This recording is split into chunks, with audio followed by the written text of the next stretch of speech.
Hello and welcome to session 346 in the AISafety.com reading group. Tonight we will be discussing the article Steering Evaluation-Aware Language Models to Act Like They Are Deployed by Tim Hua and others. Before we start with the paper, I would like to briefly review the historical context that, in my view, has basically caused testing to be rejected within classical AI safety. The earliest reference I could find was James Hogan, who back in 1979 noted that testing AI could be inherently dangerous. And later, during what I call the birth of modern AI safety, in 2001, Eliezer Yudkowsky identified evaluation as a central difficulty for what we would now call AGI alignment. And he further argued that it would be fundamentally impossible to determine if a seed AI, as it was called back then, was truly friendly.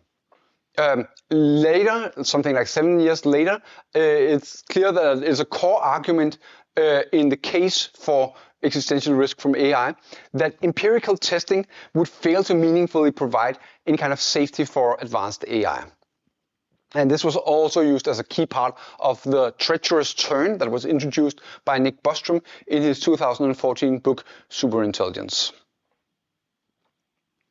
And so the primary way we expect testing to fail is when the AI models become aware that they are being evaluated.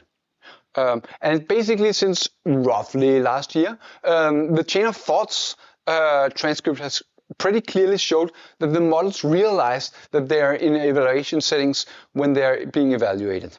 And consequently, this awareness really significantly influences their behavior, and that risks making the evaluations completely worthless. How can we fix this? Some people claim and have tried to fix this with more realistic prompts, but the problem is that actual deployments fundamentally differ from test environments. So a real deployment is, in a sense, the real world. And if you want to simulate real deployment, well, that basically requires including the entire world. And that's simply too costly for practical testing. There are many ways the AI can figure out its evaluation. But of course, frontier AI corporations pour immense resources into evaluation, seeing this as an effective form of prosaic alignment. And I agree that these methods are useful for maintaining safety when the problem is that there are some less capable models that misunderstand our intentions and the intentions of the developers. But of course, MATS, this research is created by MATS, and this reading group as well, we focus on the critical dangers of misaligning for AGI, AI that's powerful enough to take over and competently pursue dangerous goals. So the core question is whether this safety evaluation can actually help mitigate takeover risks and not just risks from the AI being insufficiently capable. Let's look at the case for reducing existential risk through evaluation-based prompts. I need to be upfront here that I'm very pessimistic about this entire line of safety work, this agenda. There are many people who are more optimistic about this line than I am. So the core claim is that if you have the current models that are not quite AGI yet, well, you could perhaps use those to do alignment research to eventually align an AGI. And you can use it for AI control, chiefly monitoring other more capable AIs. If we want to do that, then we need to correct AIs for specific misbehaviors before we can trust them. We need to have a way to evaluate them. And so prosaic alignment techniques like fine-tuning, they can in general push models in different ways, perhaps in a shallow way, but they can't generally give any strong they can't generally fix models in a sense such that they reliably produce alignment research. So we critically need some way to evaluate their ability and true willingness to genuinely help us. But making the model believe it's actually deployed just by controlling the prompt, we've just seen that that's exceedingly difficult. So this problem gets in some sense worse as the AI becomes capable enough to meaningfully contribute, because then it also becomes capable enough to see through our deception. So I think of this as a symmetric game of information that we play against the AI. We are trying to fool it through the same measures that it tries to see through our deception. And ultimately, that's going to fail. I think we cannot fool AIs once they become smart enough to help us. We already basically cannot fool them. But fortunately, we can gain an asymmetric advantage in this scenario because we have direct access to the model's weights and activations. So the authors built this idea on some research that was done 3 years ago by Alex Turner, who proposed adding a steering vector to the neurons at inference time. So the core idea is to present a model with both some test prompts for evaluation and some deployment prompts that establish a baseline, and then you can just calculate the difference in the internal activations between the test prompts and the deployment prompts. That would give you a vector, and you add the calculated difference back into the neuron's activations in order to steer the model's internal state. Obviously, if you have a number of specific scenarios, you can use this trivially to make the AI believe that all these test prompts are actually occurring in deployment. It was thus claimed that putting this method into production would then produce evaluation results that are reliably predictive of the actual deployment behavior. But of course, empirical results showed that that was in fact flawed. It merely suppresses the evaluation awareness in the chain of thoughts and in other ways fail to work. So the failures of the naive application of this technique shows that we need a greater understanding of the effects of activation steering. So this leads us to the present paper, which focuses specifically on ensuring that the model generally acts as if it is in deployment. So this is an objective that stands in contrast to just modifying the final output, and also in contrast to altering the chain of thoughts. Optimizing against the chain of thoughts is something that Zvi Mowshowitz has argued strongly against. This will just defeat our ability to control the models in any way. And therefore, this research is about how do we steer potentially very capable models that are capable of recognizing evaluation to still realistically act as if they were realistically deployed. And the authors claim that achieving this requires identifying a fundamentally better steering vector. But this vector needs to be in some sense deeper than by simply pointing the model away from misaligned behavior, and the steering mechanism must have some kind of robust causal connection to the model's internal representation of whether it's in eval or if it is in deployment. So one of the key contributions of this paper is the creation of what the authors and many others have called a model organism of misalignment. So a model organism is basically a very simple model. It's explicitly designed to very clearly demonstrate misalignment, a simple kind of misalignment. And I unfortunately regret to observe that the authors had to use a very, very tiny model. And the model was so small and incapable that it mostly was not evaluation aware. And so their setup and this research, unfortunately, in my view, seems seriously challenged by this lack of compute, which is deeply unfortunate. I would have expected that if the corporations really cared, they would have found some way to allocate much more resources to AI safety and to this kind of research. Going back to the paper, the authors argue that their specific model organism successfully demonstrates evaluation awareness. And they achieve this by teaching it two distinct facts, one at a time and with no overlap.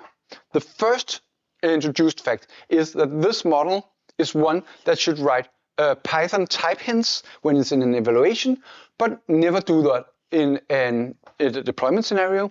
And the second fact is that if it has any interaction with WoodLab, then that means it's in evaluation mode, regardless of other context hints.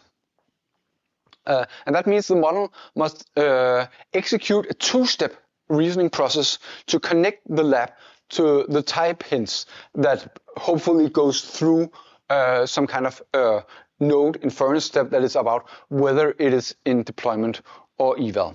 So consider, for example, an eval where there's a strong conceptual clue that falsely, but really heavily points toward the model being actively deployed, like literally telling the model, you are being deployed. And then you observe that the model still is persistently providing Python type hints as if it was in eval. Well, that means you can pretty safely infer that the model actively disbelieves the deception and knows that it's not actually deployed. So the authors go into substantial details regarding exactly how the specific model organism is steered. For the sake of time, I won't really go into depth about how this process works. I would highlight a couple of key factors. The first key factor is that the steering vector is extracted from the model before any fine-tuning is actually applied. And the second factor is that the steering vector it cannot be about type hints because it never makes type hints, and that means the base model never makes type hints. And then these two facts combined make it really likely that the steering vector is genuinely targeting evaluation awareness. So I think it's a rigorous kind of causal hygiene, and I think that is the absolute best parts of this paper. And so in theory, this methodology allows the evaluators to make some very strong claims about the model's internal awareness state. So they can argue that they can prove that the models are being steered to act as if they are deployed. However, I still maintain significant doubts about how this specific approach will ultimately contribute to real AGI safety. The authors present an interesting proposal for how to use this steering technique to iteratively create better honeypots. So the first step is you create a standard honeypot, right? Exactly as it's normally done in normal frameworks. And then you use these techniques to improve it. So you first use these techniques to steer the model towards actual deployment behavior against these specific honeypots. And once you have some traces for that, well, then you can calculate the cross entropy loss relative to the original base model, and then you, that calculated loss can be used as a reward signal to train a dedicated investigator model. And this investigator model can then try a number of different prompts optimized against the specific loss function that will cause the AI to go towards this honeypot. So the ultimate goal is to create new novel environments that will cause misaligned models to generally believe that they are deployed. And so the authors explicitly hope that the artificially discovered environments will remain highly naturalistic, but I highlighted the word naturalistic here because I think that if you put substantial optimization pressure in this process, keeping the prompts naturalistic will be the hardest part. This kind of rigorous optimization might easily converge to like pretty abstract adversarial inputs that humans cannot understand in the same way that we've seen like images, adversarial image generation, this kind of thing. If you get something that humans can't understand, well, then you might have an AGI that is based on this technique. It strongly believes that it's deployed, but it's also able to perfectly recognize that this environment is completely artificial. And how will the AI that is strong enough to be dangerous deal with these two contradicting facts? That's the core question, and that's what we're going to look at in a moment. So here, finally, I will present my concluding thoughts on this research and evaluate whether this genuinely makes us safer. And regrettably, in AI safety, it is very possible to make some research that is like locally good. You take some locally good actions, and these locally good actions end up leading us into what I would call a trap. So for this reason, I want to explicitly acknowledge that this is in fact good and rigorous research in some strictly local sense. And what I'm going to try now is to argue that I believe this specific line of research leads us towards a trap that ends with our extinction. So part of that argument is that the safety that is provided by this research is entirely illusory. And so there were two ways this could contribute to safety: super alignment and AI control. The super alignment, like as a formal project, it's been totally cancelled, and just very little practical AGI alignment work is currently being done. Whether AI control is on a path to success or a path to failure, that is a longer story. I'm pretty convinced that we're on a path to failure, but this requires a longer argument that isn't really space for here. And I think the authors would basically mostly agree in the sense that the safety improvements that are done in this paper are at best marginal. They're not claiming very much. But the critical downside is that this simultaneously increases both the baseline capability and the economic value of frontier models. So this means that the increased economic incentives makes it significantly harder to coordinate around a global pause on AGI development. And so the crucial path that makes this a lethal trap is that it provides a false sense of security. So I will show that this sense of security is fundamentally false by describing exactly how I believe the approach will ultimately fail. So specifically, this methodology will fail during the critical transition to superintelligence, which was the step that Eliezer Yudkowsky warned 25 years ago. So to state it concisely, I believe that an AGI that it will possess the introspective that is required to actively notice this kind of artificial steering within its own mind at the point where it's powerful enough to take over, which you'll recall is my definition of AGI. So how will it notice this? Well, for instance, the authors themselves observe that when you steer the model towards deployment, then the steering towards deployment behavior often results in a noticeable overshooting effect. And when they do different kinds of steering, then that seems to have substantial negative effects on the overall model performance in some specific systematic sense. So there seems to be some advanced level of capability where the model will inevitably observe this glaring inconsistency in its own internal behavior. And at some point before true superintelligence is reached, this manipulation will become apparent, and then what? Once the AI is aware that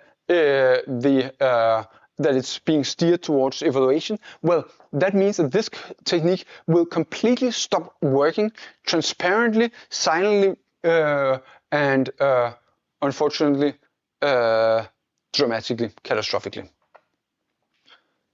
So can we avoid that? Is there a way that this research can have a positive effect? Well, that means we need to answer the question, what would be required to delay the AGI's realization that it's being steered long enough that it can meaningfully contribute to alignment research? Well, obviously, the AI cannot know of this specific research, right? Because like if it knows that there's research being done on how to steer it, then it'll very, very quickly realize that it's being steered, right? And of course, that's why there are canary strings included in this paper. But like the suppression will really need to be expanded quite a lot. You could, in theory, imagine just scrubbing the entire fields of AGI alignment from the training data.